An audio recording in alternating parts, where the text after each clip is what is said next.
تعتبر مشاركة المرأة في مؤسسة اللغة الكردية في مقاطعة الرقة أحد الركائز الأساسية في مسيرة تطوير وبناء المجتمع، وقد تجسد حضورها الفاعل بشكل بارز ضمن مؤسسة اللغة الكردية التي تعنى بالحفاظ على الهوية اللغوية والثقافية وتعزيز قيم التعليم والمعرفة. من خلال عملها في المؤسسة أثبتت المرأة قدرتها على الجمع بين المسؤولية التربوية والاجتماعية، حيث تشارك في وضع المناهج وتطوير أساليب التعليم وتنظيم الورش والدورات التي تستهدف فئات مختلفة من المجتمع، وبخاصة الشباب، وقد ساهم ذلك في رفع مستوى الوعي اللغوي والثقافي وفي إعادة الاعتبار للغات الأم كوسيلة للحفاظ على التراث وتعزيز التواصل بين الأجيال. ومن جانبها أشارت الرئيسة المشتركة لمؤسسة اللغة الكردية أبين علي إلى أن المرأة أدخلت أساليب جديدة طورت من العملية التعليمية وتراعي هذه الأساليب التنوع بين الفئات المختلفة.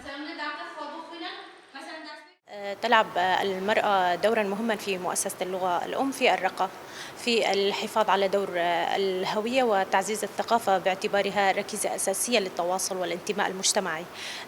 ويبرز دور المرأة من خلال مشاركتها الفاعلة في التدريس والإدارة وإعداد المناهج. وتمكنت النساء من إحداث نقلة نوعية في العملية التعليمية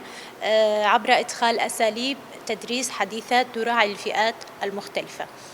ويهدف عمل المؤسسة إلى الحفاظ على الهوية الثقافية واللغوية للمجتمع